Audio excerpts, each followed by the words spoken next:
Muy buenas noches, ¿cómo les va? Bienvenidos a Caníbales, el programa que todos los domingos conduce el querido Julián Guarino, que está en unos días de descanso, pero está todo el equipo. Ya la vi a la doctora Natalia Salvo, ya lo vi al doctor Ubeira, llega en cualquier momento Amado Vudú, ya está Liliana Hendel, ya está Peretti, ya está Úrsula Vargas, está todo el equipo para debatir, para pensar los problemas, quieren llamarlo, la falta de soluciones, la realidad que está viviendo la sociedad, el pueblo argentino. Un gobierno que cada vez está más acorralado y hay que empezar a darle respuestas a las preguntas de por qué está acorralado. Y tuvimos una semana donde lo evidente se hizo cada vez más visible, lo que muchas veces hemos dicho en tantas oportunidades, que es, y lo decíamos el domingo pasado, que es esto de cómo juegan los distintos actores políticos que se dicen que en verdad están por fuera de la política, que simplemente ellos son grandes empresarios, que hacen sus negocios y nada más, y que nadie en un modelo como el que vivimos le puede impedir que lo hagan. Vivimos un momento en donde la Argentina está bajo un intento de golpe de debilitar a un gobierno que lo está llevando adelante el mercado. Solo el mercado, no, una parte de él, pero otros actores que juegan. Y que juegan de la misma manera que han jugado en muchos momentos de la historia. Pero debemos preguntarnos hoy, en el presente, quiénes son aquellos actores que están jugando para desestabilizar al gobierno. Terminemos con los eufemismos. No hagamos una lectura, se me ocurre proponerles, de los hechos como fotos aisladas. No son cuestiones que se dan de forma esporádica en un lado y no en el otro. Vamos a tratar de reconstruir, la película que hoy estamos viviendo. Una película que puede tener, si se quiere, como título una pregunta. Invito a que la vean y a que la leamos. ¿Cómo sabotear a un gobierno popular? Esto es lo que estamos viviendo, ¿eh?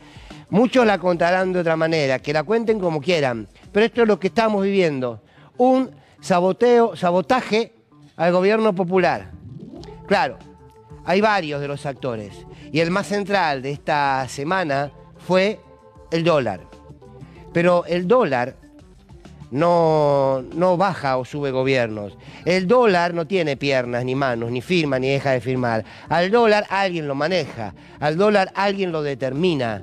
Y ese dólar y esos números que vimos estos últimos días del dólar hablan de que hay un sector que utiliza el dólar como una de las armas de la estabilización. Claro, la sociedad no discute eso. Mayoritariamente lo que sabemos es que cuando sube el dólar, los especuladores hacen subir los precios. Entonces, nosotros lo que nos quejamos es de los precios.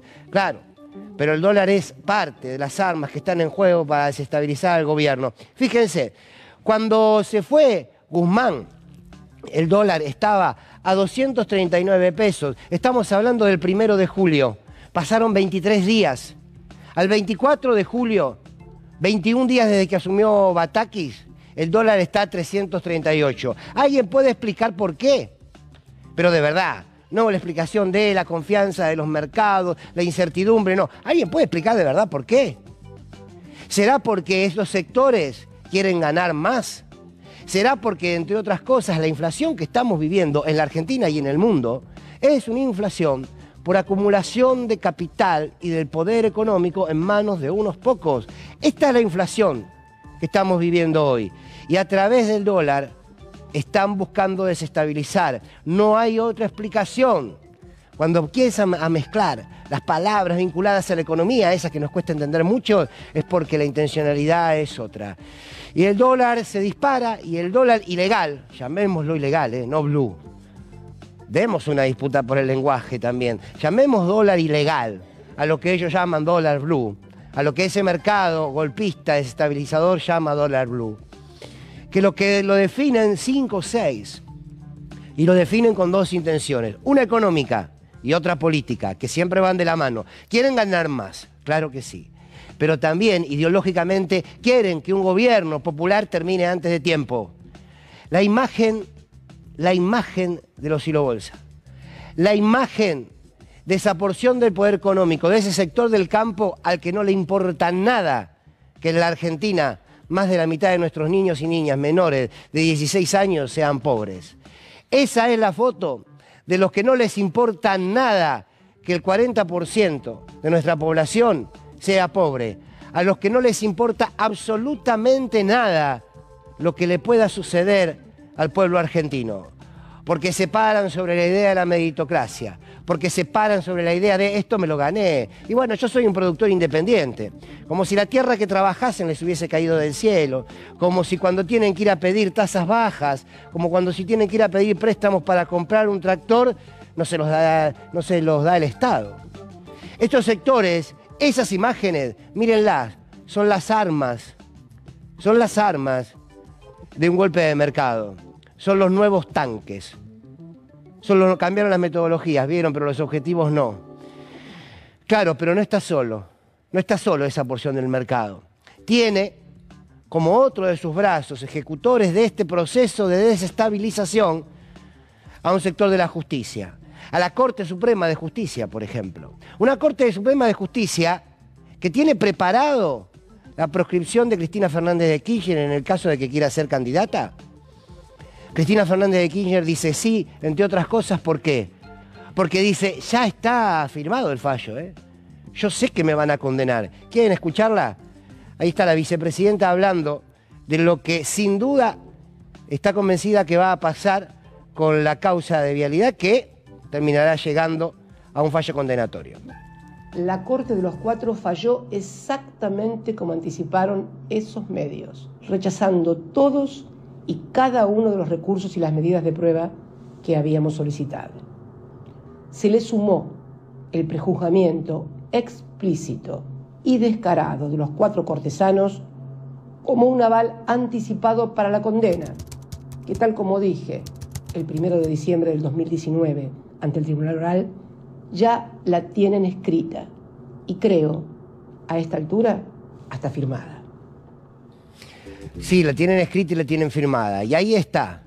Y ahí está la Corte Suprema, que va a hacer lo que sea necesario para de alguna manera poder mantener la estructura de poder tal cual está. Porque lo que estamos discutiendo es eso, ¿eh?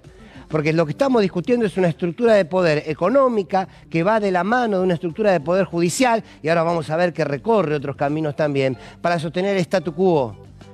Y si hoy quieren que un gobierno popular no llegue a cumplir su mandato, un gobierno popular con avances y retrocesos, con aciertos o errores, pero elegido por la mayoría del pueblo, como quieren que no llegue a terminar su mandato, al mismo tiempo quieren que si existe otra posibilidad en el nombre de una mujer que sea candidata, a ver qué encontramos para pararla. Que se vayan antes, pero que tampoco esa salida de un camino inequívoco y que sea Cristina Kirchner. Por favor, hagamos algo. Ahora, yo me pregunto, y le pregunto a los senadores, y a los senadores del oficialismo, no de la oposición que le podemos pedir, a los senadores del oficialismo, ¿qué van a hacer con el proyecto de ley para ampliar la Corte? Porque algunos empezaron, no, nuestro proyecto mi proyecto es mejor que el que está. Entonces, si no vamos con el mío, yo no lo voy a acompañar. Bueno, habría que dejar de jugar un poquito, ¿no? Y ser un poquito más responsables. Digo, a los del Frente de Todos, porque ¿qué le vamos a pedir a la oposición lo que no somos capaces de hacer desde un frente de gobierno? ¿Qué debe modificar? ¿Qué debe ampliar esta Corte? ¿Hay una sociedad que quiere ampliar la Corte? Sí. Sí. ¿Lo digo yo? No, lo dicen todos los encuestadores, creíbles, menos creíbles, más creíbles. Pero ahí está, la pata judicial. Una pata judicial que cada vez que tiene que investigar a aquellos que violentan la democracia miran para otros lados.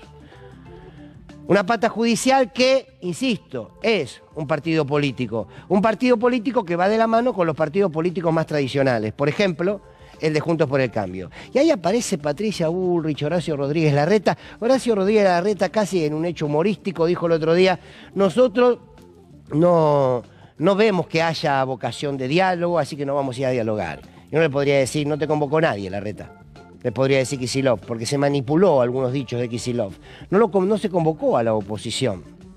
Pero claro, automáticamente cuando vieron que la posibilidad estaba, y la posibilidad creen que está, de terminar antes de tiempo con este gobierno, aparece Patricia Bullrich y dice, pero yo estoy disponible, a mí me llaman enseguida y yo agarro. Creo que decía algo así, ¿la quieren escuchar? Patricia, ¿qué hacen ustedes si los llaman a conversar? Si los llaman si les dicen, el país está tronado y hay que sentarse a conversar y nosotros necesitamos conversar con la oposición para que esto salga adelante. ¿Qué hacen ustedes? Yo no voy. ¿A qué nos van a llamar? ¿A que nos hundamos con ellos en el bote? No, yo prefiero que Juntos por el Cambio sea una reserva democrática para la Argentina. Si Patricia Bullrich es la reserva democrática de este país, Dios mío. Bien, ahí está, había dicho en su momento que si la querían que si podía asumir ella agarraba ahora. Y después fíjense el espíritu democrático, ¿no? ¿Cómo nos vamos a hundir en el bote? La gente, que vieron que les gusta mucho nombrar, la gente nada, no les importa nada. Eso es a lo que se llama clase política, ¿eh? Vieron que cuando se quiere denostar a la política se habla de una clase y uno humildemente dice no, la política no es una clase, no es un lugar que se habita. La política es mucho más que eso. Hay algunos que sí, que hacen de la política una clase, una mesa de grandes sillones donde toman grandes decisiones, por lo general contrario a los intereses del pueblo. Esa es la clase política. Ahí sí está sentada Bullrich, entre otros. Y van de la mano, son panelistas, grandes panelistas, de otros que son cadetes del, por ejemplo, el dueño del canal, La Nación Más, que es Mauricio Macri. Entonces Bullrich es casi la panelista de un Luis Majul que hace un ratito estábamos a punto de empezar el programa y decía, ¿termina este gobierno o no termina? Se preguntaba. ¿Por qué? Porque lo que hay que construir desde los medios es la sensación de que esto se está terminando. Y aquí hay un rol central de cada uno de nosotros y nosotras en términos sociales, más allá del posicionamiento ideológico de cualquiera. Están construyendo un clima social determinado para entender que se está en un proceso muy finito, que culmina con la ida anticipada de un gobierno. Juntemos todo. ¿Me quieren sumar lo de Independiente? También. Como clima social. ¿Me quieren sumar a un hombre insultando en la puerta del Instituto Patria, amenazando de muerte a la vicepresidenta, y cuando termina de amenazarla va y le choca la mano a un policía? Claro, porque el clima que hay que crear es que vale todo, se puede todo. Y después va un grupito de zombies, a mí me gusta decirles con todo respeto, que son como zombies políticos, ¿no? Que un medio le dice 2 o 3 cosas y sale, va a una marcha y pone una guillotina. Porque hay que construir el clima social. Y se te dispara el dólar, y se dispara solo el dólar, porque no tiene responsables, no hay nombres y apellidos. Y todo eso es simultáneo. Entonces digo, veamos esto otra vez, si me permiten. Todas estas fotos, el peor error que podemos cometer es leerlas por separado. Son todas juntas, y son todas al mismo tiempo, y todas tienen que ver con todo. Es como un pulpo, y cada uno de sus tentáculos. Claro, y aquí aparece también, y déjenme nombrarlos, porque a veces aparece esto de cómo te pegás tiros en los pies. Porque parte de esta crisis, como la llaman algunos sectores, permítanme decirles que humildemente creo que cuando en una crisis, o a lo que llamamos crisis, hay unos pocos que se están enriqueciendo, más que crisis es una estafa. Pero es para discutir. Todo esto que se está dando de forma simultánea tiene un objetivo. Y el objetivo está no solamente con terminar con un gobierno, sino con debilitar la democracia. Quiero proponerles, preguntarnos si después de lo que costó tanto con reconstruir y defender y recuperar la democracia, esta puede estar sometida a manos de unos pocos que, por ejemplo, no exportando y dándole dólares a este Estado que los necesita, pueden desestabilizar un gobierno. ¿De verdad que tanto esfuerzo de tantos años para que 6 hombres o mujeres determinen nuestro destino? Parece que sí. La pregunta que siguen, estoy convencido que es, ¿y frente a esto qué?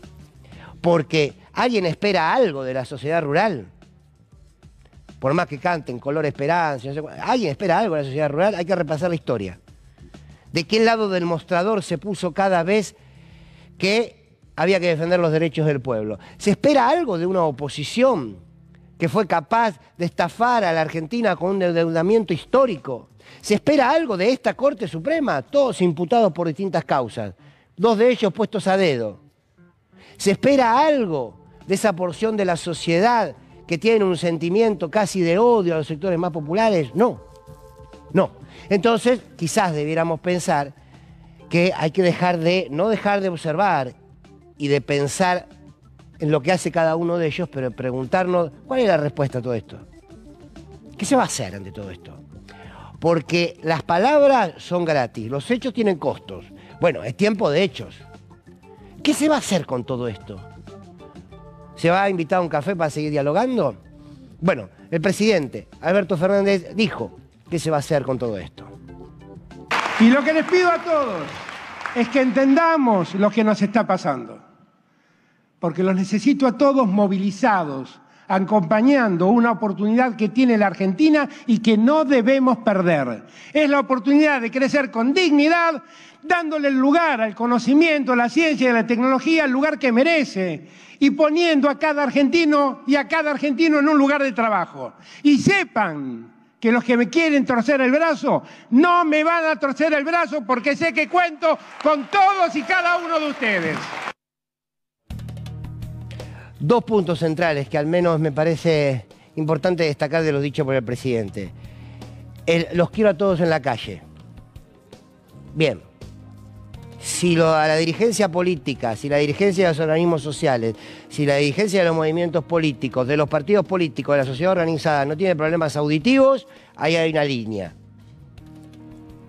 Por lo menos los que creen y se sienten parte de este frente de gobierno. Y lo otro es el presidente diciendo no me va a torcer el brazo, con todo dolor. No tengo ningún problema de decirlo, con todo dolor. No, ya le están torciendo el brazo al presidente. Porque cuando se va a los supermercados y se ve cómo aumentan los precios cada semana, ya están torciendo el brazo. Ya están torciendo el brazo si el pan va a estar a 400 pesos. Ya están torciendo el brazo cuando el Estado no puso todavía sobre la mesa los instrumentos legales para decirle a 5 personas de la sociedad rural que tienen que exportar lo que tienen guardado porque están esperando una devaluación. La respuesta tiene que ser inmediata porque el brazo ya está torcido, porque la balanza está inclinada a favor de los más poderosos. Sí, claro. Por el gobierno, por responsabilidad y culpa del gobierno de Mauricio Macri, por lo que dejó la pandemia y también porque a lo mejor se demoraron decisiones. Bueno, para que no terminen doblando el brazo, todo eso tiene que interactuar. No quiero aburrirlos más, porque quiero escuchar a mis compañeros y a mis colegas, hombres y mujeres que aquí están precisamente para poder ampliar esta discusión y este análisis, para encontrar una síntesis colectiva. Muy buenas noches a todos y a todo este momento así como medio de desfile me parece extraño para mí. ¿Cómo andan? ¿Bien? Bueno, muy bien. ¿Qué semana? Hola Liliana Hender, hola Úrsula, hola doctora Natalia Sabio. Hola, ¿cómo le va? Estoy aquí debutando como usted, doctor Osveira, ¿cómo va? Bien, muy bien. ¿Cómo vieron esta semana? ¿Cómo la han vivido? ¿Quién quiere empezar? ¿Lili? Como un tembladeral, vos decís. Y sí, ¿no? A mí hay algo que me preocupa mucho y siguiendo con tu editorial, Fer, felicitaciones por tu gira con el libro, entre paréntesis, que tiene que ver con el sistema judicial. En Salta hay Miranda Ruiz, está imputada por haber hecho un aborto. Este es un tema absolutamente legal.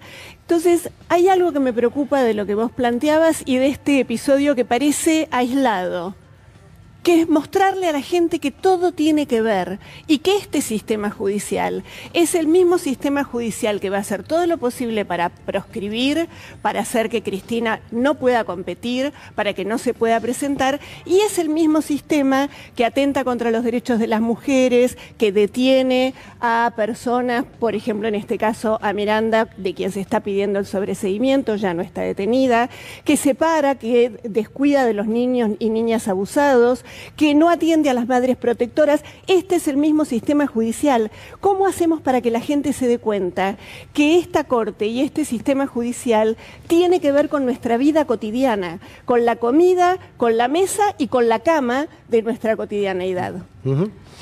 Úrsula. ¿Cómo estás? Muy bien. Yo lo pensaba el otro día inversamente, ¿no? Digo, es una realidad la inflación y es una realidad que muchísimos argentinos y argentinas la están pasando muy mal. Con este fenómeno además de gente, de personas que pueden tener un trabajo en blanco e incluso estar debajo de la línea de pobreza, Pero también me puse el otro día a pensar por qué estaba tan virulenta, tan rabiosa, ¿no?, la derecha. Y la verdad que hay que decirlo, aunque está mal distribuido, el país está creciendo. Esto no pasaba, por ejemplo, con Mauricio Macri, donde había una estanflación. Así que quería hacer como esa división. Y el país está creciendo y yo creo que la derecha está muy virulenta porque entiende que si sale adelante este gobierno, realmente no va a volver más. Se le va a hacer muy complicado si las cosas funcionan. Y entonces salen los saldos ricos, ¿no? Yo el otro día decía, cuando la derecha, justo, ¿no?, que hay coincidencia, que la derecha está chillando y aparecen los saldos ricos, ¿no?, rememorando. Eso por una parte. Y después me parece que también por otra parte, y esto desde el lado del gobierno, cuando salen a decir que el dólar blue en realidad es un mercado muy chiquito, que no mueve nada, que comparado, que es verdad, yo de economía mucho no entiendo, también coincido que hay que empezar a decirle dólar ilegal y a las retenciones decirle derechos de exportación, porque están usando las tierras de todos los argentinos y argentinas, nuestras rutas y todos nuestros recursos. Que es el dólar en nuestro país es una cuestión psicológica. Digo, hasta aquella persona que no puede comprar ni un dólar, cuando ve el dólar subir, se desespera, va de la mano, es cultural. Entonces me parece que sí, no, eso no importa. Me parece que se le está ahí escapando la tortuga y sí creo que hay que tomar medidas. Me parece que ya esto del diálogo, y te lo están diciendo constantemente, no hay posibilidad alguna. Ya marcaron además su agenda y qué es lo que ellos pretenden, lo dicen durante las 24 horas del día, que se vaya el gobierno. Y la pregunta también es ¿para qué? Porque acaban de ser gobierno ellos y la chocaron toda. Y que no haya un dólar en el Banco Central es porque se la fugaron toda. Entonces, ¿qué van a venir a hacer? Y bueno, lo único que se me ocurre es más represión y no el reservorio democrático como se autopercibe Patricia Bullrich, sino todo lo contrario, ¿no? Natalia. ¿Cómo estás? ¿Cómo andan? Buenas noches. Bueno, yo para seguir un poco en la línea de articular, en la preponderancia que tiene este Poder Judicial, como reaseguro, lo decimos siempre, como reaseguro y como poder elegido por el poder real para poder cogobernar, ¿no? Coayudar o ayudar a lo que no se logra con consensos políticos. Advertir que se está y se profundiza la transferencia de ingresos de los sectores asalariados o los sectores más vulnerables a los grupos concentrados a través de los precios. Claro. Y a su vez la extranjerización de la economía con la profundización del carácter bimonetario, esto que decía Úrsula de el dólar ilegal, ¿no? Es quien puede ahorrar. El otro día estaba hablando con unos amigos y unas amigas en un asado y comentaban ejemplos de la estructura cultural, no sé, vendedores, un carnicero, un carpintero que compraba dólares. ¿Y cómo lo puede hacer? A través del dólar ilegal. ¿Y por qué lo hace? Porque obviamente el precio está perdiendo peso, ¿no? El peso está perdiendo. Entonces, es la única capacidad o posibilidad de conservar esa capacidad del poder adquisitivo del salario en una economía en donde cada vez llenar o alcanzar la canasta básica cuesta mucho más. ¿Y por qué digo de resaltar lo que decía Liliana? Porque si hay algo que hicieron es relegar al Poder Judicial a un sector aristocrático. Tanto la discusión de la política judicial corresponde, en el peor de los casos, a la oligarquía y en el peor de los casos al progresismo. Entonces, la impopularización de esa discusión, de ese Poder Judicial, lo que hace es que no se haga la relación de causa-efecto en por qué las decisiones del Poder Judicial a vos te llegan a la economía. Lo dijo la vicepresidenta en el video, con el acceso a Internet en un momento de pandemia. ¿No? Entonces, esto hace que cueste hacer entender o capitalizar o politizar. Vos hablabas de politizar, Fernando, el domingo pasado.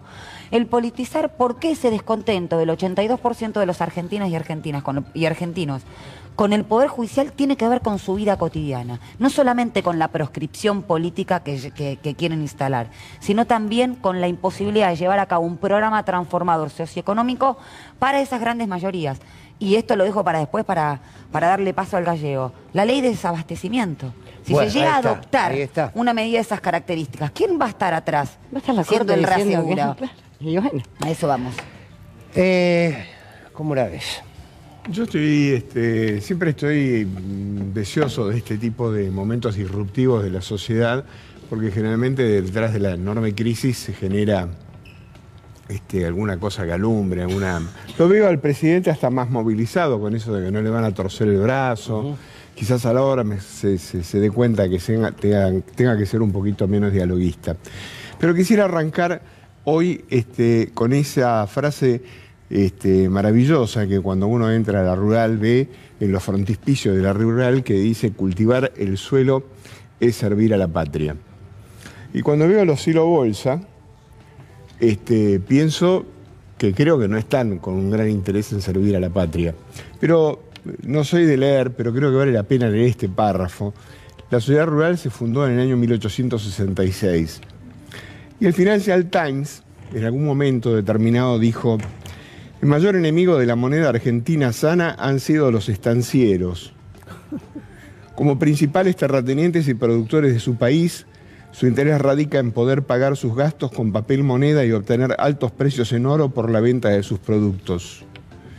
Su noción del paraíso está constituido por buenos mercados en Europa y mala moneda en su país, porque de esta manera el oro le permite conseguir más tierra y mano de obra barata.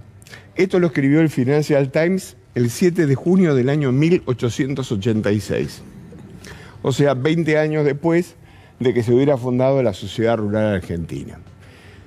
Entonces la pregunta del millón es la siguiente. Hoy, en el año en el que estamos, y a esta altura del siglo XXI, pensar que las modificaciones del sistema agrario de la República Argentina como colaborador al funcionamiento de la riqueza nacional y al financiamiento de la nación es de alguna manera deseable con el diálogo, me parece que a esta altura del partido hay que ser medio pelotudo, ¿no? Entonces, realmente, por decir medio. Ahora, me parece, y yo insisto, en este programa lo he insistido de toda la vida, y lo vuelvo a insistir hoy una vez más, que si los conservadores crearon la Junta Nacional de Carnes y la Junta Nacional de Grano después del desastre del 30, es porque se daban cuenta que los muchachos que concentraban la totalidad de la riqueza del país había que meterles mano, porque si no, de alguna manera, no se financiaba la nación. Claro. Bueno, entonces, digo, el problema está ahí. Los Silo Bolsa lo tenés. No a ellos que les gusta tanto la época de la represión militar, está vigente la ley antisubversiva económica, que sigue vigente en la República Argentina. Bueno, si el Silo Bolsa no lo querés levantar y no lo querés liquidar, bueno, automáticamente nacionalizá concretamente el mercado de cereales y automáticamente sacate del medio a todas las corporaciones que exportan. Ahora, esto... ¿Es tan difícil entenderlo? No, yo creo que entenderlo no. El tema es que hay que tener la decisión política de hacerlo, ¿no? Que es el tema. Ahora, perdóname que le damos la bienvenida a Pedro Peretti, a Amado Vudú. Buenas noches, ¿cómo les va? Es un punto de quiebre debiera ser, es como muy evidente todo, ¿no? Ahí está, necesitamos dólares, ahí están los dólares, lo vemos acá en la pantalla. Pero yo no los voy a vender porque soy un productor... Me parece que lo primero que hay que hacer, hay que desagregar un poco, hay que evitar las generalizaciones. Yo creo que ningún pequeño productor puede aguantar la soja. Yo soy un pequeño productor. Yo hoy no me queda un grano de soja. A mí, y como muchos de mis conocidos, le pasa exactamente lo mismo. Acá, ¿quién tiene la soja? Y ese debe ser el primer debate que debemos dar, y es la primera cosa que tiene que transparentizar el gobierno. ¿Quién tiene la soja? 2.500, 2.700, 3.000, depende de los cálculos, hacen el 50% de la soja de este país. El nivel de concentración de la producción de soja es inimaginable. Hay 10 pools de siembra, por ejemplo, que siembran todos 300.000 hectáreas cada uno. Lactil Irigoyen, Los Grobos, MCU, Adecoagro, 838.000 hectáreas. Ahí hay que buscar la soja. Ahora, ahí hay una parte de la soja. ¿Y la otra parte quién la tiene? La tiene Seara, que además te está diciendo, bajame las retenciones 4 o 5 puntos y yo liquido. Entonces yo creo que el gobierno tiene que tirar esa información a la calle. Tiene que tirarlo porque es muy importante que la gente debata con información certera. Porque hoy vos tenés un montón de comunicadores, el 99.99 de los periodistas que se dedican a la cuestión agropecuaria son parte del esquema de los grandes grupos económicos. Vienen con ese libreto y cuando uno le sale de ese libreto enfrente se ponen como locos, ¿no? Bueno, hay que dar ese debate seriamente en la República Argentina. El Silo Bolsa es un invento genial, típicamente argentino, que permitió y que modificó la estructura de comercialización, pero necesita una regulación. No puede ser, el SENASA tiene que inspeccionarlo cada 6 meses. No puede ser que vos tengas 400.000, este año se vendieron 400.000 silobolsas en la República Argentina. Cada silobolsa tiene 75 metros por 2,27. Entran 2.000 quintales de soja ahí adentro. No puede ser que eso lo dejes librado y que el Estado no sepa qué es lo que pasa con eso y qué hay ahí adentro. ¿No es cierto? Así que me parece importante. Y otra cosa, con esto termino y lo dejo a Amado. La Argentina debe cambiar, pero en forma inmediata. No puede permitir más la venta directa del productor al exportador.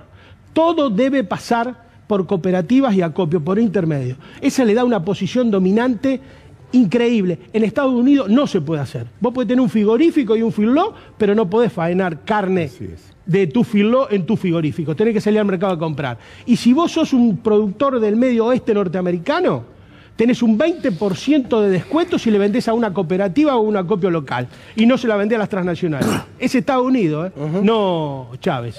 Amado, ¿cómo hay medidas que se pueden tomar? Bueno, algunas se mencionaron, ¿no? Frente a esto que, insisto, es una extorsión evidente de un sector y que es un evidente intento de desestabilización. Estamos viviendo, yo lo calificaría como un prolegómeno de una especie de golpe de Estado. Y digamos, el cierre de esta situación lo pusieron las palabras de Aldo Rico.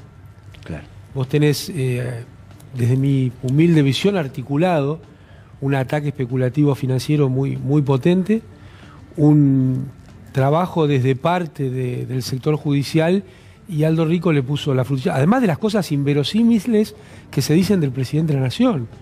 Tenemos todos los días una oleada de rumores, de interpretaciones psicológicas, ni más ni menos la figura que, bueno, está al frente del Estado argentino. Entonces, no es casualidad que todo esto pase junto, yo no me la como, que son cosas que están desarticuladas. Ahora, el gobierno trabajó en parte de su debilidad. Claro. Porque, claro, una situación compleja como es la historia argentina, después de haber pasado Mauricio Macri, que hizo cambios estructurales muy potentes, a veces no lo queremos ver, pero las regulaciones cambiarias, las regulaciones en la comercialización, la regulación del sistema de medios, en todos los aspectos hizo el sistema jubilatorio. A las mujeres le subieron 5 años de hecho y nadie dijo nada en este país. Entonces, si hay un gobierno que representa el campo nacional y popular y pretende administrar esa situación, va a entrar en conflicto con su propia representación y es parte de lo que estamos viendo. A mí me parece que el cambio de ministro de Economía es mucho más que un cambio de ministro de Economía. Quiero creer que es parte de un cambio en las políticas públicas, y en este sentido, bueno, creo que las primeras apariciones de Silvina Batakis tienen más con hacer pie que con desplegar lo que muchos pensamos que es capaz de desplegar. Bueno, ahora ha hecho un viaje que es muy importante. Yo creo que las decisiones hay que tomarlas en Argentina, no en Estados Unidos, fíjate, ni a pedir permiso. Amado, y aquí se ha hablado y se ha dicho, cuando Silvina Batakis le habló al mercado, y muchos coincidían, ya, bueno, está bien, había que aclamarle al mercado, había que hablarle, claro, había que hablarle para calmarlo. Miren qué calma que tomó el mercado. Porque está claro que Silvina Batakis está recibiendo un ataque especulativo. Claro. Lo que ha pasado con el dólar no tiene nada que ver con la economía real, ni con las perspectivas de Argentina de acá hacia adelante en la capacidad de generar dólares comerciales. Está recibiendo un ataque especulativo. Ahora, vos tenés que elegir a quién le hablás, cómo le hablás y qué tipo de mensaje le das a la población. Yo creo que si el gobierno sigue enfrascado en la cuestión fiscal, en la cuestión financiera, va a ser muy difícil que pueda revertir el gran problema que tiene Argentina hoy, que es la falta de ingresos en la población. Ahí va a estar, me parece, la solución económica, la sustentabilidad a futuro, pero también el músculo político para enfrentar este tipo de ataques. Miren, tenemos una placa, ahí seguramente Gary, nuestro productor, le va a poner una placa que tiene que ver con cuántos necesita una familia para no ser pobre. Estamos hablando que son los últimos números que tenemos, 104.216 con 80. Fer, igual si me dejas agregar, sí, claro, porque a mí me parece que hemos vivido también como sociedad una mentira. en nuestro país, una familia que hoy gane 104.000 pesos, que no cuenta el alquiler, que no cuenta la salud, que no...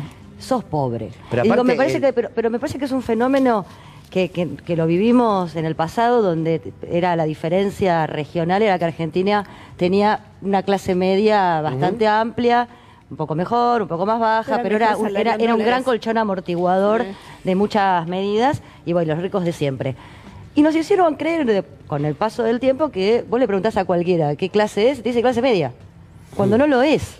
Porque vos le preguntás cuánto gana y es gente que es pobre. Yo he sido pobre, yo hoy me considero pobre. Yo si no trabajo no es que me puedo tomar un mes y vivir. Entonces, digo, culturalmente han logrado esto que mencionamos en varias ocasiones. Es decir, nos autopercibimos todos clase media, cuando por 104.000 pesos en este país, me parece que, en una familia, me parece que es una locura.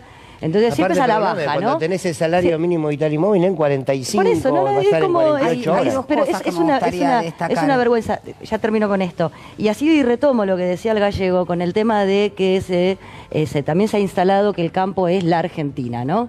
Que el campo es realmente la República, cuando y vemos cómo responde esta sociedad que sale con un Duna diciendo yo soy Vicentín, por ejemplo, y Aldo ¿no? Rico hablando de la República. Y Aldo, exacto, todo se mezcla. Y Patricia Bullrich. Y Patricia Bullrich, que la verdad que me parece parece que está bueno que se vean estas imágenes del asilo bolsas, y que si podemos hacer esta reflexión en casa, esas asilo bolsas representan el hambre hoy de un montón de niños y niñas en nuestro país. Me parece que nada tiene que ver esta gente con querer a la patria, nada más alejado, nada más mentiroso. Parte del corazón con el tema de la solidaridad y todas esas pelotudeces que piden ellos cuando, claro. Quería destacar en base a lo... Siempre hablamos de la puja distributiva e intentamos bajar a la realidad cuando se habla de un sistema financiero, de la especulación que se come a la economía real o productiva. Y tiene que ver con esto, Liliana lo vociferaba ahí por lo bajo. Argentina terminó en el año 2015 con un salario de $574, el más alto de América Latina. La profunda distribución regresiva del ingreso que llevó a cabo el macrismo, por supuesto con su narrativa, que esto me parece lo importante, profundamente antisindical, totalmente despolitizante, cortando los lazos colectivos, encontrando enemigos internos en la corrupción, en el narcotráfico, el narcochavismo y todo lo que escuchamos en esos 4 años en donde la prédica Patricia Bullrich hablando de consenso, democracia y todo lo demás. Bueno, esta es el kit de la cuestión. La distribución regresiva del ingreso, por eso digo, y tener trabajadores cada vez más precarizados, que es un fenómeno mundial, pero que acá en Argentina lo vemos muchísimo. Con lo cual, con 104.000 pesos, que es casi más de 2 salarios mínimo vital y móvil, es imposible. Pero otra cosa que decías vos, la negociación colectiva. Ese salario mínimo vital y móvil es un piso. Sin negociación colectiva, sin paritaria, sin sindicatos, tan profundamente denostados, desde ya por la derecha, pero también por algún sector avergonzado. No, pero, o sea, acá no se habla de la unión industrial del mismo modo que se habla de los sindicatos. Nos han ganado una batalla cultural en el sector progresista, nacional y popular, que todos se tapan la nariz cuando se habla de los sindicatos y nadie hace lo mismo con la Unión Industrial Argentina. Desde ya que yo no estoy haciendo personalismo ni subjetivaciones. Amado lo dijo, un mundo sin sindicatos, no te quiero parafrasear, Amado, es un mundo más injusto. Entonces, eso es lo que tenemos que destacar. Néstor Kirchner en el año 2002 empezó a subir el salario por decreto y le dio la posibilidad a los actores sociales y colectivos que pudieran disputar a partir de ese piso mínimo. Y yo estuve en el congreso de la UOM, el primer congreso de mujeres sindicalistas, que se celebró muchísimo, y digo, los feminismos que tanto destaca Liliana, el sindicalismo es con el feminismo adentro, porque también la mujer es doblemente precarizada. En la democracia es con el feminismo adentro, porque si no, reitero, es una ficción. Si Comodoro Pi sigue siendo lo que es hoy, la democracia es una ficción. Y es como estaba diciendo Úrsula, una hipocresía que hablemos de un determinado valor. Amado debe conocer bien esto. Se jubilaron 150.000 mujeres por tareas de cuidado y esta semana se cumplió 1 año del reconocimiento del decreto 475. ¿Qué decía Hernán Lombardi en la televisión? Lugar donde se construye en sentido. Pero es profundamente injusto. La que no aportó, en realidad, es profundamente injusto con el que se rompió el alma y aportó.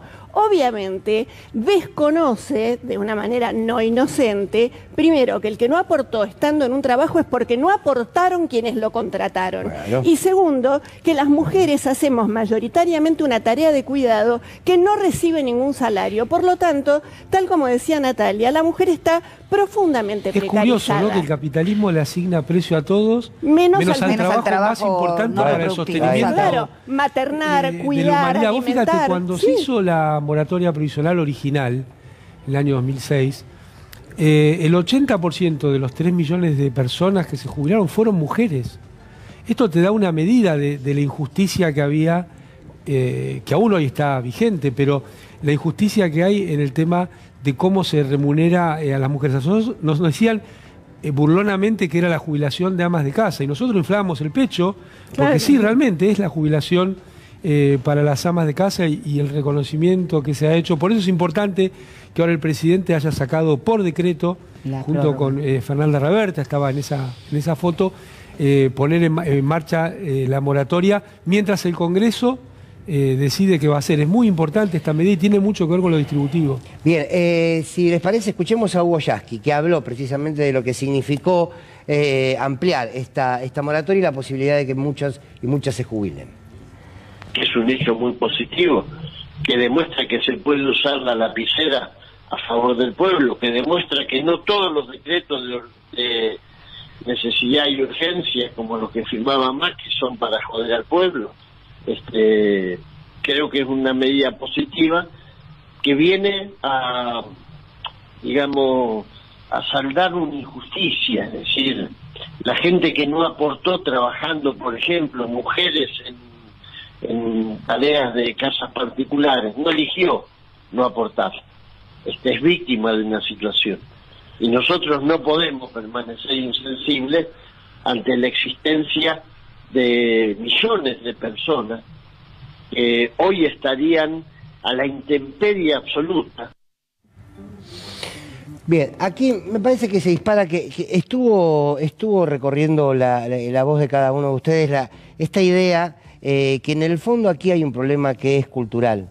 A mí me da la impresión que muchas veces no se toman medidas por miedo a lo que algún medio diga o lo que presuponemos que la sociedad va a interpretar, ¿no?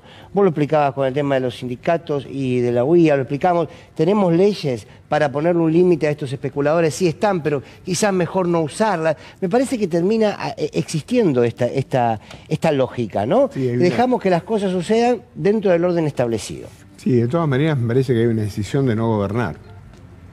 Ah, bueno, bastante...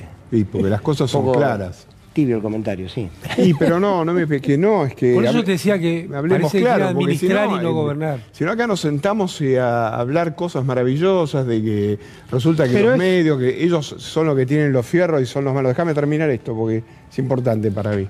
Que ellos son los que tienen Bueno, nosotros tenemos la calle. Pero no la usamos. Y no la usamos. Sí la usamos. Nosotros tuvimos... Sí la usamos. El día 26... hay una marcha muy importante. Hay una marcha muy importante, pero hace 3 años y largo que gobierna Fernández, y en temas que son decisivos para el país, resulta que no decimos ni hacemos nada. Y no nos damos cuenta que la Embajada de los Estados Unidos y aquellos factores que de alguna manera están en el poder, finalmente te terminan acorralando. Claver Carone, que ahora está en el BID, dice, los 500 millones de dólares que le habían prometido a la República Argentina no se los vamos a dar porque es un país insolvente. Que fue el que le permitió, pero es el mismo que le permitió y es el mismo tipo que cuando estaba Macri dijo, dale campeón la que te haga falta. Claro. Bueno, entonces digo yo... Mira, que te quiero volver al tema algo, porque ahora vamos a darle un tiempo a esto porque no es menor y porque habla de esa manipulación y, si se quiere, dónde están los verdaderos titiriteros de todo esto. Y ahí es donde vos decías la falta de movilización. Ahora, a ver, vamos a poner solamente en la responsabilidad de quien conduce, del presidente de la Nación, en que la sociedad en sus distintas expresiones de organización popular no se movilice. No, digo, ¿por qué no se moviliza la CGT? No, pero el presidente de la República tiene una función política que es insustituible, que es, primero de todo, hablar con toda claridad a la sociedad de cuáles son los problemas que realmente estamos atravesando, como si fuéramos chicos de 5 años. Cuando fue lo del Fondo Monetario Internacional, fue un asunto que se cocinó entre gallos y medianoche.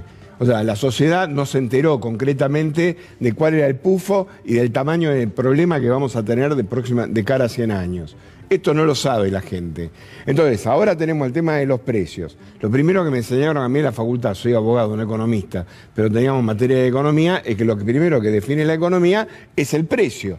O sea, si vos no sabés cuál es el valor de algo, no podés intercambiar absolutamente nada, aunque sea por trueque. Bueno, hoy lo que está pasando es que la gente va a las góndolas y no sabemos si un tarro de dulce de leche está bien que te lo cobren 500 más o que te lo cobren una luca. Está bien, pero bueno, pregunto para que lo respondan ustedes. ¿No hay un problema de la dirigencia política toda? Pero que no puede terminar de conduciendo un proceso popular que ponga en discusión esto que pasa. Yo estoy de acuerdo que la dirigencia política, por motivos que tienen que ver con que no le hagamos solas, por esto que vos acabas de decir recién, lo acabas de decir hace 2 minutos, no hagamos solas, no generemos más problemas, no qué sé yo. Pero es el presidente de la nación, en un sistema presidencialista, el que se para delante de la Cámara y le dice a la Corte Suprema de la Nación que son 4 ampones. Y se lo tiene que decir de una vez por todas. Y le tiene que decir con toda claridad que así no se puede gobernar y que es un poder que va en contra de los, digamos, de lo que significa el sistema constitucional argentino en la forma que se está llevando. Entonces, digo, o sea, te pagamos para eso, te votamos para eso. Entonces, decir que no le van a torcer el brazo. Yo ya escuché 20 boludeces históricas, le hablé con el bolsillo, me contestaron con no sé qué historia. A ver, ya estamos con el tema ese. Sí, y además agrego algo que mencionábamos en el programa anterior, lo había traído Lili a partir de una nota en el Cohete a la Luna, que tiene que ver con que en los distintos ministerios, ¿no? Se nota la falta de una cabeza principal que vendría a ser la del presidente. No puedo no recordar a Feletti en su lucha, que yo decía, nuestro único héroe, donde se topaba con culfas, que donde quería ir para un lado no se podía. Entonces, dentro del mismo gobierno todavía gente que representa al macrismo o a la ideología de derecha que frena. Entonces, si no tenés un presidente que viene atrás y dice esto se hace así, dale para adelante, te la bancamos, poné la espalda, notamos esto, un Feletti que pudo durar lo que pudo durar. Bueno, Guzmán, bancado además por el presidente con un puñal en la espalda de lo que hizo, pero yo noto que los ministerios están siempre como de... Las segundas y terceras líneas de los ministerios, a esta altura de la noche, estamos a 3 años, siguen siendo la misma que la de Macri. Claro. Y vos querés resolver problemas administrativos y resulta que te dicen, la línea no funciona. Bien, Pedro, vos decías sí, ahí está pensada una movilización, porque yo insisto con esto, ¿se puede poner responsabilidades en el presidente? Sí, claro, se puede poner todas. Ahora, insisto, yo me pregunto por qué hay un proceso de despolitización que me parece que abarca a muchos, no solo es lo que pueda decir o no el presidente. Sí, el 26 hay convocado una marcha muy importante en contra de los formadores de precios, en contra del golpe de Estado, que convoca la CTA, que se ha unido el Grupo Producción y Trabajo, que está Yasky, que está la Corriente Federal de los Trabajadores. Hay un documento reclamándole al gobierno una serie de medidas que profundicen esta política que estamos desarrollando nosotros, y creo que es muy importante que todo el mundo esté ahí, que sea una marcha multitudinaria, y es una más de la que tiene que venir antes, la del 17 de la CGT, y yo creo que ahí hay un proceso muy interesante de movilización, porque el problema del debate político es adentro del frente de todo en cuanto a los intereses nacionales y populares se refiere, no por fuera. No es poniéndose fuera del frente de todo y tirando piedras de afuera, sino desde adentro y movilizando con un sentido claro. No hace falta violencia, no hace falta sangre, hace falta mucho talento, mucha inteligencia, mucha movilización y mucha gestión a partir de ahora para que nosotros podamos desarrollar también el proceso. Adelante, compañera. Y también una cosa, lo que decía Pedro, muchas veces destacamos esto de la importancia de discutir en sector oficialismo porque sabemos específicamente y claramente dónde está el enemigo. Pero también creo que para darle legitimidad y empuje, ¿no?, a la autoridad presidencial para poder tomar las medidas que salgan de la macro, de ese divorcio que hay entre la administración y la política, para mejorarle la vida a la gente, Digo, yo el otro día pensaba en un repaso de mi vida, clase media, desde el 2013 en adelante, cómo a mí, a mi familia en general, en las bonanzas o en las desventuras, ¿no?, mi viejo que tuvo una enfermedad, en donde le llegaba una caja del Ministerio de Salud. Entonces, ¿cómo vos le mejorás la vida a la gente a través del poder adquisitivo del salario? Y hoy en día, es necesariamente tocando esos intereses corporativos. No puede ser que 1 kilo de papa o 2 kilos de papa salga 250 pesos. Yo te agregaría Eso es que un siempre... factor que digo, propicia también o ayuda a la desazón, a la zozobra y a la despolitización. Y también ayudó mucho Guzmán. Martín Guzmán, su renuncia, su gestión y todo lo demás, realmente una actitud ha ayudado mucho a este clima golpista, ha sido casi decisivo. Sí. Está muy en silencio Guzmán, entre paréntesis, mejor. ¿no? No sabemos. No, pero es llamativo, porque en general una podría decir en cualquier momento. Cuando le tuvo va que a pegar a la aparecer. vicepresidenta no estuvo en silencio. Sí, me parece. Esperá cuando venga otro gobierno. Esperemos que no venga otro Yo lo gobierno. veo- No, estoy hablando después del 2000. En cualquier momento no aparece en tele. Lo vas a ver en otro lado. Como panelista de economía. Quiero sumar algo para que veamos, perdóname Lilith, ¿habías Sí, terminado? no, sí. Que recién planteó el gallego, porque me parece que esto desnuda.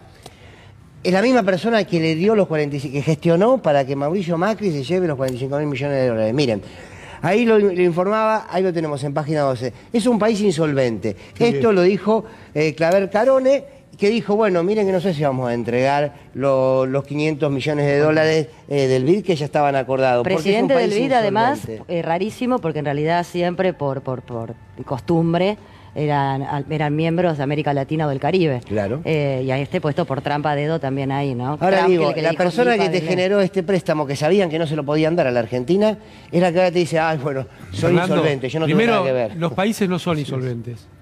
Por Ajá. definición, un país no puede ser insolvente. Segundo, Argentina demuestra con toda claridad que hacia adelante tiene una balanza comercial que de ninguna manera podía asociarse a una eventual insolvencia. Tercero, ese país que este hombre dice que es insolvente, no era insolvente cuando le dio 44.000 millones de dólares. Entonces, me parece que hay que mirar cuestiones para hacer. Claro. Porque esta es la realidad donde operamos. Nosotros en el año 2010 nos incorporamos como miembro pleno de la Corporación Andina de Fomento. ¿Por qué? Porque veíamos que hay una arquitectura financiera internacional que en realidad es el brazo ejecutor de las políticas de Estados Unidos para las distintas regiones. Para América tiene que ver con la Organización de Estados Americanos, tiene que ver con el Banco Interamericano de Desarrollo, que prestaba mucha plata para las reformas estructurales, entre comillas, de los 90, que implicaban tirar gente por la ventana de los estados, y no prestaba tanta plata para obras de infraestructura, mucho menos para obras de infraestructura entre los países miembros. Así que la incorporación plena en el año 2010 a la Corporación Andina de Fomento, en parte fue una herramienta de la Argentina para tratar de evitar estos caminos, ¿no? Pero acá vemos con claridad que no podemos ir a buscar soluciones donde no están. La política exterior de Estados Unidos es parte del problema de la Argentina y no parte de la solución de la Argentina. Bien, a ver, cuando se abre este escenario, que humildemente creo que es un punto de quiebre, y digo un punto de quiebre en función de, o se toman medidas ahora, o todo indica que se va a poner la situación cada vez más difícil. El gobierno perdió muchísimo tiempo. Para mí Bueno, perdió está bien, muchísimo tiempo. Sí, pero esto es lo que queda. Bueno, de aquí está en bien, adelante, pero- ¿qué? Porque uno ve, te pregunto, ¿Qué? Úrsula, Bueno, uno ve para a este salir- gobierno diciendo voy con la ley de... Es que, pero ¿sabés qué pasa? Pero si no hay propuesta, es decir, Perdón. sálganos, No, pero acompáñennos en las calles, ¿para qué? Que Perdón. si no te levantás a la mañana y me decís, bueno, vamos a ir contra la Corte, bueno, y el pueblo dice, bien, es lo que yo voté, cambiar medidas de fondo. No, vamos a dialogar, voy a hacer anuncios, de los anuncios de los anuncios anunciados. Vivimos con anuncios que Perdón, finalmente hay una- tampoco se anuncian. Como notorio, antes que cambiemos de tercio, me parecía, quería apuntar algo de Claver Carone, que lo tengo montado como se ve en algún lugar, ¿no? Claver Carone es una persona muy interesante porque, en primer lugar, el BID nunca estuvo en manos de ningún representante de los Estados Unidos. Siempre fue Claro. un organismo en el cual estaba presidido por un latinoamericano.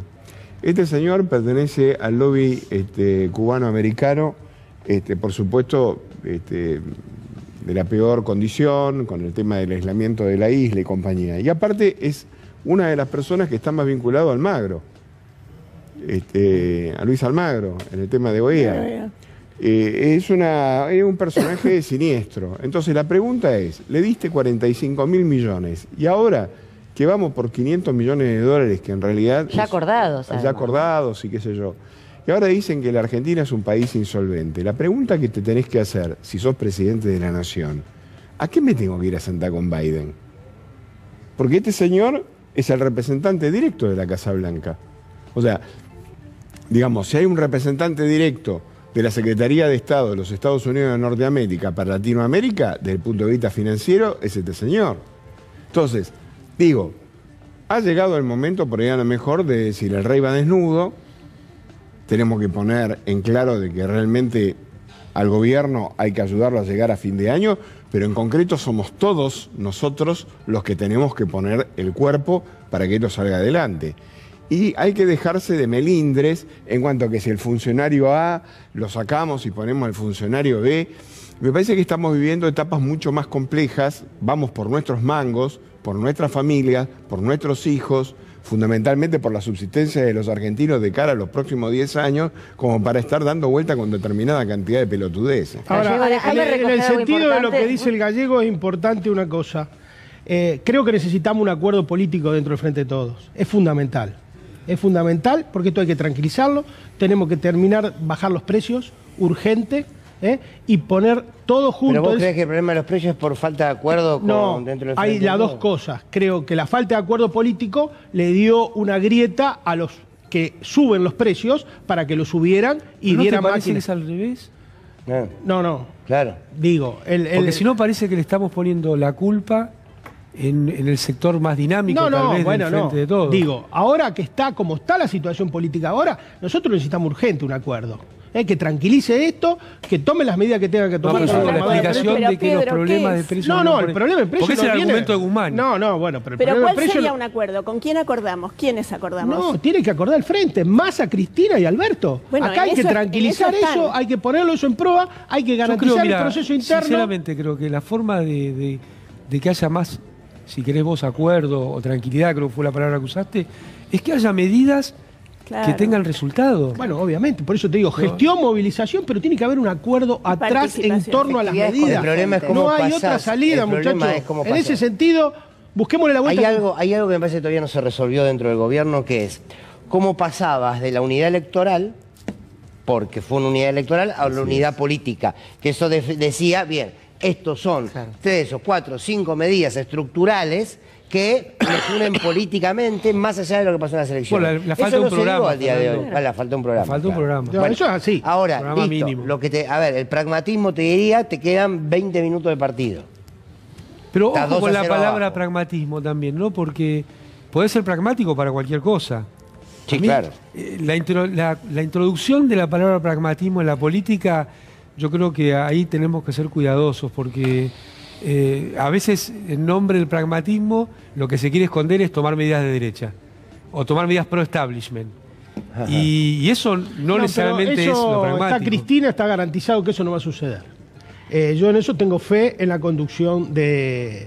Yo creo que el último obstáculo, y por eso hay tanta tirria, y por eso hay tanta bronca, y por eso la última cuota del golpe en cuota va a ser la condena de Cristina, o el procesamiento de Cristina. Yo creo que esa es la última cuota del golpe en cuota, y que eso también tenemos que enfrentar, y por eso también es tan importante el acuerdo político y la movilización. Me parece que en ese sentido tenemos que estar y confiar, y que se abra el proceso interno, que no es menor, y que haya internas, como dijeron, y se presentará Alberto, se quiere presentar. Pero eso es para el proceso electoral. Por supuesto, en todo este camino tenemos 20 meses. Tenemos que resolver los problemas del pueblo hoy. Por supuesto. Porque para mí lo electoral será consecuencia de eso es todo un proceso. Nosotros tenemos que hacer un acuerdo político, resolverlas, como dije al principio, resolver el problema de precio y el problema de los alimentos, que significa lo que vos estás diciendo, y en ese marco encauzar políticamente el proceso interno electoral para ordenar el frente y enfrentar las próximas elecciones, porque esto no termina mañana. El punto mío es que pareciera que hay un obstáculo interno a tomar ese tipo de medidas. Yo creo que no. Porque si no es ponerte, repito, el foco en donde no está. Me parece yo me siento también en la obligación de que recordemos todos algo muy importante que pasó esta semana, que quizás fue anecdótico porque nos causó gracia o nos pusimos del lado del canillita, que fue el expresidente paseando por Ituzaingó, donde hubo un trabajador que no quiso darle la mano porque evidentemente no promulga las medidas o quizá también ha sufrido las políticas de gobierno de Cambiemos, que al no darle la mano, él contó que le dijo dámela igual, porque él dijo no sos bienvenido, le dice el canillita, dámela igual, y cuando se va le dice lo lamento por vos. Una amenaza. Y una amenaza. Digo, no, pero ¿cómo? Claro, ahí Ningún fiscal fiscal dijo de nada. No, bueno, pero por eso lo traigo. Digo, porque además de lo económico, que es terrible y que la gente hoy no come, lo que puede venir es un gobierno que realmente es de un pensamiento militar, de una venganza, de vas a hacer boleta, se lo dijeron. Y se vas a escucha hacer sos boleta. Y se escucha sos boleta. Ese es el gobierno Nadie de dijo Mauricio nada. Macri y de todos los referentes de Juntos por el Cambio. Entonces, además de lo económico, que es crucial porque todos necesitamos llevar el pan a nuestras casas, también hay un tema que no se nos puede escapar en el debate, que tiene que ver con la violencia que tiene la derecha y que tienen los referentes de Juntos por el Cambio, que además, y sin ir más lejos, y Nati no me va a dejar mentir, hoy en la justicia todavía siguen los nombres de los que estaban en el proceso militar. Ahora, perdón, déjame sumarte Y algo Úrsula, por ejemplo, en tu línea. firmando habeas Úrsula, corpus para que no buscaran a exacto. desaparecidos. El otro día la persona que insultaba a la vicepresidenta en la puerta del Instituto Patria, que Era ahora el saludado senador por el Parrilli policía. presentó una denuncia, y los abogados del Instituto Patria, saludó a un policía. Quiero decir, esto mismo, no aparece nadie en todo esto. Parecen hechos menores, pero No lo hace a son. cómo se va construyendo No, cierta legitimidad social. Por ¿no? eso te decía Pero- al principio que hay un proceso de golpe en marcha que tiene muchos ejes y que yo no creo que estén sueltos. Y otra cosa. No, pero el proceso de violencia que decía Urso Úrsula en la derecha, uno lo percibe. ¿eh? Uno No, pero lo percibe además claramente. fíjense cómo están institucionalizando esa violencia. Después del video de Cristina Fernández de Kirchner hablando en relación a las dos cortes, ¿no? Poniendo la corte con posterioridad a la renuncia de los cortesanos de la mayoría automática y la corte macrista, el Colegio Público de Abogados, cuyo presidente es Gil Lavedra, felicitado por Macri, del mismo modo que fuera felicitada la consejera de la Torre, también ex integrante de la AFIP, perdón, y todos muy avesados en la cuestión de perseguir o armar causas. Bueno, también salió a decir que eso era un embate o una afrenta al Poder Judicial. O sea, lo que hacen es institucionalizar esa violencia con todas sus terminales. Antes fue el Colegio de Montevideo en la anterior dictadura militar. También algo más para destacar en lo que decía Úrsula, que Larreta se reunió con los mismos jueces penales y Mauricio Macri a través de su diario operándolo y diciendo Larreta se junta, ¿no? Es decir, hay algo que no hay duda. La derecha tiene anclaje en el Poder Judicial para proscribir, disciplinar, como esto que decía Úrsula, y también para omitir, porque esos fiscales no hablan para Vos proteger fíjate a al Cristina pueblo. le hicieron una denuncia penal Un datito muy por las importante. reuniones. Sí. Un datito Claro. muy importante. Que no eran verdad. Pero es un dato también muy importante, porque Casanelo. ellos son los violentos, claramente, y sin embargo, todo el tiempo dicen que los violentos somos del Nosotros, otro lado, ¿no? claro. Después del corte del canillita, Hernán Lombardi tuiteó en su Twitter que lamentaba mucho el gesto de violencia del canillita. Canillita nada más no No, leyó la la violencia mano. fue decirle- Digo, pero son muy astutos en eso. sos Porque boleta. permanentemente Sos le boleta. señalan a nosotros como... Es que el tema es que no damos como sociedad, como pueblo no se termina dando la batalla cultural Y bueno, que es significa que- entender que en este país el delito depende de quien lo cometa, la violencia es violencia depende de quien la ejerza, Te que la sumo víctima una es que- víctima depende de sí, quien sea y la te sumo víctima una muy y todo es importante. así. ¿Quién construye eso? Básicamente algunos medios de Sí. comunicación. Ahora, déjame Y sumar parte del algo, sistema judicial. pero claro, con los fallos y con la... Ahora, Y otra cosa muy sumemos- importante, que es Dale. cortita, y la verdad que la padecemos hace mucho tiempo y me parece que es muy importante pensarla. Y sobre todo viendo estas bolsas, estas silobolsas y la casi pornográfica riqueza de un pedacito muy chiquitito de nuestra población, que tiene que ver con esto de agarrar la plata, de agarrar la pala, ¿no? El que no tiene, el que le va mal, no es porque no puede, sino porque no quiere, porque Quisiera que saber son quién todos juntó esa negros. silobolsa. Sí, pero ¿No? y ¿cuál es Ese el es el tema, ¿quién lo hizo? Si la pala la ¿y qué- agarraron ellos. ¿Y qué es el pobre para ellos? Y hay una situación que hace la derecha, ¿no? La derecha le gusta al pobre ese que no reclama, que va a trabajar 14 horas levantando limones por 100 pesos y en negro. negro, al que no lucha, al que no... Bueno, hay una romantización del pobre, ¿no? El pobre que, gracias porque le regale las zapatillas usadas. Totalmente. Entonces, ¿y para qué es eso? El señalamiento constante de la pobreza. Claro, la pobreza es para no hablar de la riqueza. Claro. Bueno, digo esto y quiero presentar algo que tiene que ver con un documento de los diputados del Frente de Todos. Me hiciste acordar, Gallego, a partir de lo que decía Úrsula, aquella nota del diario Clarín en pleno gobierno de Macri, donde decía, se titulaba La dignidad de los que comen en la basura. Sí. Digo, estudiaron periodismo para hacer eso. Bueno, comunicado, diga gente. Una seguidora dice que somos tendencia, hay que decirlo. También. Bueno, el salario emocional, Fernando. Claro. Vacaciones mentales. O sea, esto sucedió, comer tierra. El asunto de la incertidumbre. Claro, gozar de la incertidumbre. También nos dicen que la línea editorial de Caníbales de pegarle al presidente no está buena. Y me parece que vale la pena hablar acerca de esto, porque en realidad no le estamos pegando al presidente. Y invalidarnos de la posibilidad de discutir acerca de lo que está bien y de lo que está mal, de un gobierno que estamos sosteniendo, porque quienes estamos acá no tenemos ninguna duda que no hay alternativas, ni siquiera se trata de discutir cómo va a ser la interna, como decía Pedro. Hoy no hay alternativas. Si no tenemos memoria y no entendemos todo lo que se rompió y todo el camino minado que nos han dejado, no solo con personas, sino con una estructura destruida. Nosotros teníamos acá un despertador que lo usábamos para que el presidente se despertara y nombrara a Aníbal como ministro. Me acuerdo, yo lo veía. Lo que vamos a hacer es colocar el despertador para que el presidente se despierte. No, lo llama Peretti. Bueno, a ver, vamos a leer. No, gracias. Vamos a leer si les parece. Digo para la oyente, ¿no? Para la que está viendo. Sí. Estamos pidiendo el despertador. Los diputados y diputadas del Frente de Todos emitieron hoy un comunicado que, entre otras cosas, dice que diputados y diputadas nacionales del Frente de Todos. Esperen que no les veo nada. Ahí está, del Frente de Todos expresamos nuestro firme repudio a las maniobras y expresiones de neto corte golpista que aparecieron en los últimos días, una brutal corrida cambiaria que pretende una devaluación abrupta de la moneda nacional, pedidos de juicio político a nuestro presidente de la Nación, amenazas hacia nuestra vicepresidenta de la Nación, acciones violentas contra el Instituto Patria, exmilitares convocando a las Fuerzas Armadas, dirigentes políticos y operadores mediáticos planteando el adelantamiento de las elecciones. Los hechos son muy claros, hay una acción sistemática de desestabilización política y económica. Hacemos un llamado a la responsabilidad institucional de la oposición política, el contexto requiere claras y explícitas manifestaciones públicas y solicitamos al Poder Judicial que asuma una postura proactiva en defensa de la democracia y las instituciones e investigue las denuncias del poder que el Poder Ejecutivo ha realizado. Bien, es lo que estábamos hablando, ¿no? No son fotos. Es muy bueno el comunicado. Es toda una película, no son fotos. Lo que pasa es que pedirle responsabilidad política a la oposición es como pedirle peras al olmo. En términos institucionales está bien, Es lo mismo que pedirle diálogo.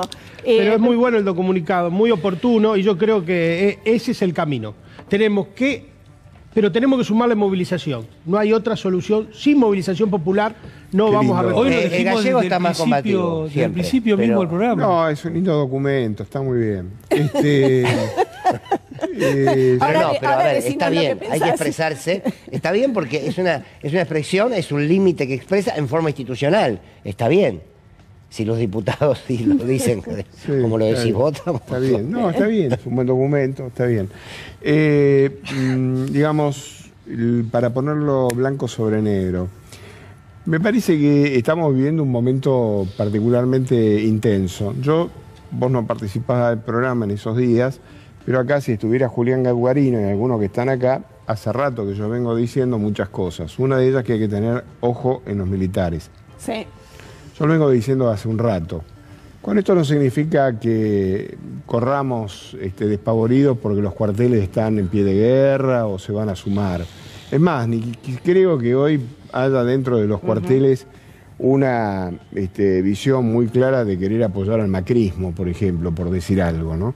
Porque, digamos, los golpes brutales que recibieron por parte del sistema democrático creo que le ha calmado las ideas a unos cuantos. Pero la realidad es que ese señor que aparece ahí, en la pantalla, Rico, no es ni más ni menos que un emergente de un sector importante militar y un sector importante de la sociedad, porque Rico en un momento determinado se había apartado del discurso de aquellos que habían violado los derechos humanos. Sin embargo, hoy dice concretamente que hay un montón de compañeros que están detenidos injustamente por temas de derechos humanos. En realidad, sé que hoy se ha iniciado una denuncia vinculada a estos dichos de micro de Aldo Rico por parte de la Secretaría de Derechos Humanos de la Nación, que eso sí me parece verdaderamente oportuno. Lo que me parece es que hay que estar muy atento y fundamentalmente yo, que algo más o menos del tema toco de oído, sé positivamente que lo que hay que caminar es urgente por todas las guarniciones de todo el país para recordarle a los jefes y a todos de que estamos en un sistema de carácter democrático y que más allá de los avatares de la República, la disciplina, la subordinación y el valor es para aquellos que le pagan el sueldo. Ahora, yo, completando lo del Gallego, yo creo que hay una política del Ministerio de Defensa de recorrer los cuarteles. Yo he visto y la información que uno... Yo aludo al jefe del ejército. No, me refiero a lo siguiente. La información que, por ejemplo, me llega de fuentes confiables, por llamarlo de alguna manera, es que por primera vez en la Argentina hoy son más los militares kirchneristas que macristas. Hay mucha bronca con el macrismo dentro de las fuerzas militares. Yo creo que... a ver, vamos haciendo una síntesis cada uno como para cerrar. Nati. Más que síntesis, quería recordar se van a cumplir 70 años de la desaparición física de Evita el próximo 26 de julio. Y creo que hay muchísimo para rescatar de ese pasado también de odio hacia una mujer que estuvo dedicada profundamente a un proyecto político y a los más vulnerables.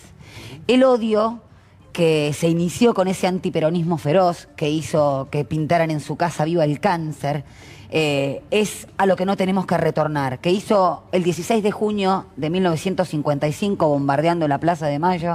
O sea, reivindicar el discurso democrático y aventar totalmente, como decía el Gallego, a las pretensiones desestabilizadoras, porque sin lugar a duda que defendemos primero la democracia y después esta gestión y sabemos dónde está el enemigo. Entonces, recordar que eso tampoco es una foto, que tuvimos un pasado que no tenemos que volver a repetir. Úrsula, tu cierre. Sí, muy breve. Creo que lo que estaba diciendo Peretti, me parece que hoy el ejército, no lo veo hoy, incluso está renovado, ¿no? Generaciones y generaciones de lo que se ha vivido en este país. Sí creo que el brazo armado de la derecha es la justicia, donde sí hay todavía jueces muy mayores de la época de los milicos, ¿no? Con lo cual me parece que hoy no necesita la derecha a las armas físicas, teniendo el poder que tiene el partido que forma parte de Cambiemos en la Justicia, y me parece, y realmente, que no puede haber una democracia sin la pata del poder judicial que sea lo más probo posible, y no lo tenemos, y constantemente estamos, ¿no?, asistiendo a sus decisiones totalmente nefastas que en menos de 15 días sobreseyeron a 4 causas, le sacaron a Macri. Bueno, son rapidísimos, cuando tienen ganas son rápidos. Ya tenemos que cerrar. 2 palabritas, Amado, Gallego, Lili. Es muy importante el viaje de la ministra Batakis a Estados Unidos, pero las soluciones van a venir de las medidas que se tomen en la República Argentina, desde la República Argentina. Esperemos que ya Silvina, con un panorama más claro de este desastre que dejó Guzmán, después del desastre que dejó Macri, pueda avanzar en un programa que tenga que ver con la mejora en la distribución del ingreso, condición sine qua non para una Argentina para 47 millones. Todos a la marcha el 26, ese es mi cierre. Todos a la marcha el 26. Todos a los homenajes de Eva y la reivindicación de la revolución de las viejas, que esta semana se armó un tole-tole enorme, porque parece que las viejas quieren tener orgasmo, che, y la sociedad pacata, mojigata, moralista, se niega terminantemente. Muy bueno, Lili, en eso. Gallego. 20 segundos. Los 20 segundos no, es que yo creo que discrepo con mi amigo Peretti, creo que esto de que... No, eso me tira abajo, de doctor. que el ejército argentino está bajo las efluvios del kirchnerismo es una cosa que solamente se puede decir bajo los efectos de sustancias estupefacientes. Pero en cualquier caso, es un delirio que me gustaría que ocurra, ¿no? Bueno, muy bien. Bueno, vamos a una tanda muy cortita y hacemos la última reflexión aquí en Caníbal. Agradecerles que hayan estado como cada domingo acompañándonos del otro lado y una última reflexión. La política tiene que ser un lugar de incomodidad para todos, sobre todo para aquellos que representan y que defienden los intereses del campo nacional y popular, de los sectores más humildes. Es un lugar de incomodidad. Nuestra historia ha demostrado que cualquier presidente o presidenta que asumieron el Ejecutivo, con esa porción pequeña de poder que significa, porque es pequeña, pero que ha defendido los intereses del pueblo, ha sido muy incómodo. No la ha pasado bien. Ni Perón, ni Alfonsín, ni Néstor Kirchner, ni Cristina Fernández de Kirchner, se quieren ir a Brasil, ni Lula, a Bolivia, ni Evo Morales, ni Rafael Correa. Cada vez que se representaron los intereses de la mayoría de los sectores más populares, se la ha pasado mal. ¿Por qué se la pasa mal? Porque el poder dominante, que es aquel que precisamente se regula con aquellos que más tienen, pero que son unas pequeñas minorías, son las que tienen un poder para asfixiar a ese gobierno popular. Esto es lo que hoy estamos viviendo. Por tanto, todo el proceso que comienza, o en todo caso que se reedita al día de hoy, tiene que ver con un lugar de incomodidad para todos y para todas en la Argentina, porque la derecha, sintetizada en ese poder económico, judicial y político, está jugando fuerte y está dispuesto a todo. Está dispuesto a todo. Y este es el momento en donde hay que poner en valor la democracia. Y el mejor instrumento para poner en valor la democracia es que cada uno represente lo que deba representar. Por tanto, el gobierno está en un momento muy particular. ¿Por qué? Porque esos sectores del poder quieren terminar con este gobierno y con toda posibilidad de que sea elegido algún otro integrante del Frente de Todos. De esto se sale con hechos, de esto se sale con política. Y lo decíamos el domingo pasado y lo vuelvo a traer, porque me parece que es central abrir la discusión política a partir de hechos, a partir de medidas. Lo que llamamos la derecha, ese poder concentrado, no tiene ningún problema en desnudar su monstruosidad.